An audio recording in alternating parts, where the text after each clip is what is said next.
నమస్తే. ప్రస్తుతం మనతో పాటు అధికార ప్రతినిధి రాణి రుద్రమ గారు ఉన్నారు బీజేపీ నుంచి. మేడం నమస్తే. నిన్న ముఖ్యమంత్రి మాట్లాడిన మాటలు వినే ఉంటారు మీరు కూడా.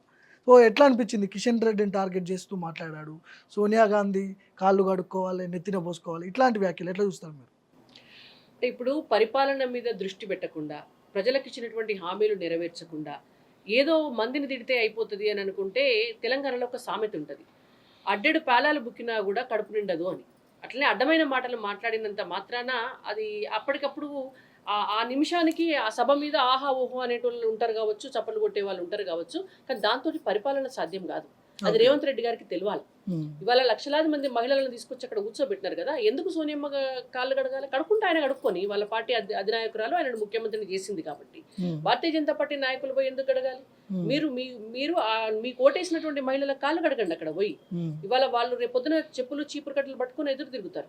ఎందుకంటే ఇవాళ వాళ్ళకి ఇచ్చినటువంటి హామీలు ఉన్నాయి. ఒక్కొక్క మహిళకు 2,500 రూపాయలు ఇస్తామని చెప్పిండ్రు, ఈ రోజు వరకు కూడా ఇయ్యలేదు. మహిళలందరికీ కూడా ఇండ్లు ఇస్తామని చెప్పిండ్రు, ఈ రోజు వరకు ఒక్క ఇంటికి కూడా భూమి పూజ చేయలేదు. ఇవాళ చదువుకున్నటువంటి అమ్మాయిలందరికీ కూడా స్కూటీలు ఇస్తామని చెప్పిండ్రు, ఈ రోజు వరకు కూడా ఇవ్వలేదు.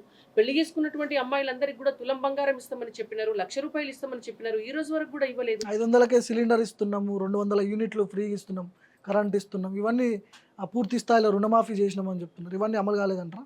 ఎక్కడైనా ఏ ఊరికి పోదాం పాండి మనం? పూర్తి స్థాయిలో రుణమాఫీ అయినటువంటి ఊరికి ఒక్క చోట కన్నా పోదాము.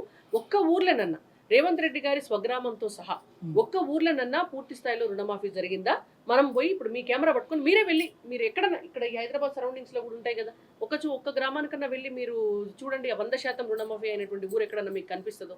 అంటే బయటకి మాట్లాడినటువంటి మాటలకు చేతలకి ఎక్కడ కూడా సంబంధం లేదు. ఇప్పుడు ఫ్రీ బస్ కూడా చూపిస్తున్నారు, మహిళలకు ఫ్రీ బస్ ఇచ్చినామని అంటే 1-2 చేసి ఇంకా అవి మాత్రమే మేము చేసినామంటే నువ్వు మేనిఫెస్టోలో కూడా గవ్వే పెడుతుండే. ఫ్రీ బస్ ఇవ్వకపోయినా మహిళలకు వచ్చే నష్టం ఏం లేదు. కానీ నువ్వు 2,500 రూపాయలు ఇవ్వకపోతే మహిళలకు నష్టం. ఇవాళ నువ్వు స్వయం సహాయక బృందాలందరికీ కూడా 10 లక్షల రూపాయలు ఇవ్వకపోతే మహిళలకు నష్టం. ఇవాళ మీరు తులం బంగారం ఇవ్వకపోతే మహిళలకు నష్టం. మీరు మీరు ఇచ్చినటువంటి హామీలు కదా, వాళ్ళు ఎదురు చూసినటువంటి, అందుకే కదా వాళ్ళు మీ కోటేసింది. ఒక ఫ్రీ బస్సుకి ఓటేలే 4 రోజులైతే ఆ ఫ్రీ బస్సు కూడా క్యాన్సిల్ చేస్తారు. కర్ణాటకలో ఆల్రెడీ క్లోజ్ చేయడానికి ఆలోచిస్తున్నారు, ఇక్కడ కూడా క్లోజ్ చేస్తారు. కాబట్టి మహిళలను ముంచి, మహిళలను వంచి, మహిళా వంచన సభ చేసినారు వాళ్ళు.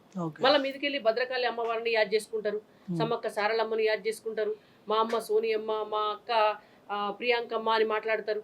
కాబట్టి నేనేమంటున్నానంటే వాళ్ళ మాటలకు చేతులకి సంబంధం లేదు. రేవంత్ రెడ్డి గారు మీకు పరిపాలన దక్షత ఉంటే, పరిపాలన మీద శ్రద్ధ ఉంటే, నేను తొక్కుతా, నేను నరుకుతా, నేను మొత్తము పేగులు మెడకేసుకొని తిరుగుతా, మేము గుడ్లు వీకి గోళీలు ఆడతా, ఈ భాష బంద్ చేయండి. ఇది ఎవరిని? మీరే ముఖ్యమంత్రి, మీరెవరిని దొక్కుతారు? అంటే ఇన్ని రోజులు మోడీకి ఊడిగం చేసినందుకు సోనియా గాంధీ కాళ్ళు కడిగి నెత్తిన పోసుకో, ఆ పాపం పోతుందని చెప్పి మాట్లాడుతున్నారు.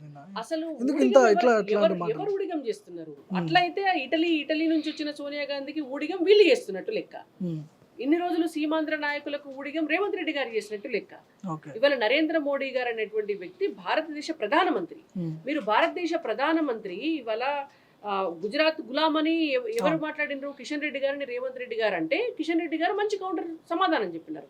ఎస్, ఇలా భారతదేశాన్ని అభివృద్ధి పదంలో తీసుకుపోతున్నటువంటి నరేంద్ర మోడీ గారికి నేను గులాం అని చెప్పినారు. ఇవాళ భారతదేశంలో ఆనాడు తెలంగాణ రాష్ట్రము, హైదరాబాద్ రాష్ట్రం నిజాం సంఖ్యల నుంచి బయటపడడానికి ఆ రోజు కారణమైనటువంటి సర్దార్ వల్లభాయ్ పటేల్ ఎవరైతే ఉన్నారో వారు గుజరాత్లో పుట్టినరు. ఎస్, నేను వారికి గులాం అన్నారు. గాంధీ మహాత్ముడు ఉన్నాడు, స్వతంత్ర సంగ్రామంలో ఆయన ప్రాణాలొడ్డి పోరాటం చేసినటువంటి వ్యక్తి. ఇవాళ శాంతియుతంగా మొత్తం భారతదేశంలో ఉన్నటువంటి ప్రజలందరినీ కూడా ఉద్యమ స్ఫూర్తితోటి ముందుకు నడిపించినటువంటి స్వతంత్ర సమరయోధుడు.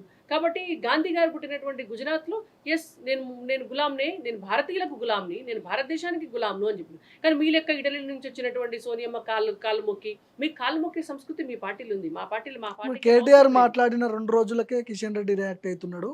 వీళ్ళు 2 పార్టీలు ఒకటే అన్న లైన్ లో మాట్లాడుతున్నారు. కేటీఆర్ మాట్లాడంగానే గంటకే రేవంత్ రెడ్డి కౌంటర్ ఇస్తున్నాడు కదా. మరి కేటీఆర్ మాట్లాడిన 2 గంటలకే రేవంత్ రెడ్డి మాట్లాడుతున్నాడు కదా. మరి అయితే వాళ్ళిద్దరు ఒకటేనా? కేటీఆర్ గారు రేవంత్ రెడ్డి గారు ఒకటేనా?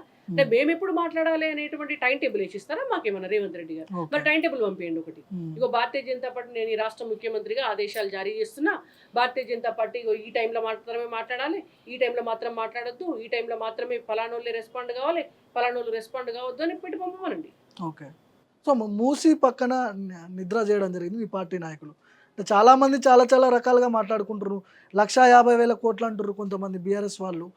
అసలు రేవంత్ రెడ్డి గారు అన్న మాటే అది. ఉమ్. 1,50,000 కోట్లు అనేటువంటి ఓకే. నెంబర్ అంటే డీటెయిల్ రేవంత్ ప్రాజెక్ట్ రెడ్డి గారు రిపోర్ట్ చెప్పిందే. ఇంకా దాన్ని డిసైడ్ చేయకముందే ఇట్లా కమిషన్ల కోసం ఇట్లా చేస్తున్నారు అని అంటారు మీరు. మరి మీరు అదే కావచ్చు, అసలు బీఆర్ఎస్ కావచ్చు. డీటెయిల్ ప్రాజెక్ట్ రిపోర్ట్ చేయకముందే 1,50,000 కోట్ల ఇద్దని ముఖ్యమంత్రి గారి రేవంత్ రెడ్డి గారికి ఎట్లా తెలుసు మరి? ఉమ్. మేము అదే అడుగుతున్నాం. మీ ఓకే. దగ్గర డీటెయిల్డ్ ప్రాజెక్ట్ రిపోర్టే లేదు. ఉమ్. అసలు ఏడ మొదలు పెడతావో, ఏడ కొసెళ్తుందో, అది ఏడ ఎండ్ అవుతుందో మీకు విషయమే తెలియదు. ఉమ్. మీరు ఏం చేయదలుచుకున్నారో మీకు క్లారిటీయే లేదు. ఉమ్. మీ మంత్రులు పోయి సీఓలో చూసి రాకముందే 1,50,000 కోట్లు అని మీరు ఎట్లా చెప్పిండ్రు అని మేము అడుగుతున్నాం. మూసీ ప్రక్షాళనకు బీజేపీ వ్యతిరేకమా అంటే ఏం చెప్తారు? మేము అనుకూలం. మేము ఎప్పుడు వ్యతిరేకం కాదు. ఉమ్.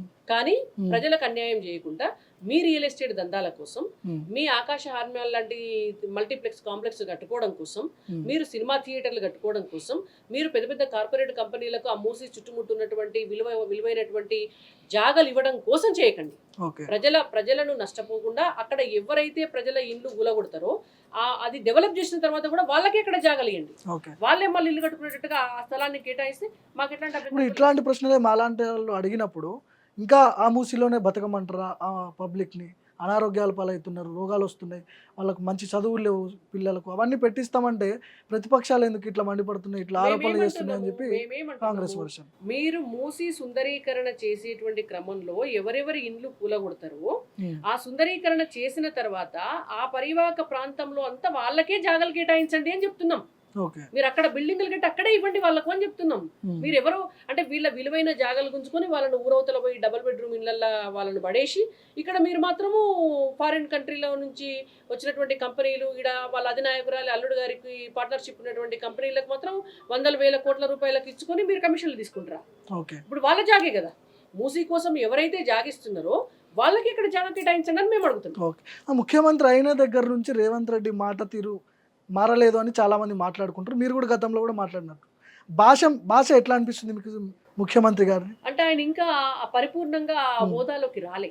అంటే ఆయన ఇంకా కూడా ఆయన ముఖ్యమంత్రి అయిన నేను ఈ రాష్ట్రంలో ఉన్నటువంటి ప్రజలందరినీ కూడా పరిపాలించవలసిన బాధ్యత నాకున్నది అని రేవంత్ రెడ్డి గారు అనుకున్నట్టుగా ఎక్కడ కూడా కనిపించట్లేదు. సరే, నిన్నంటే మాట్లాడిండు బీజేపీ గురించి, ఎక్కడ కూడా కేసీఆర్ పేరు లేకుండా ఆయన పేరు ప్రస్తావించకుండా ఎక్కడ మాట్లాడట్లేదు.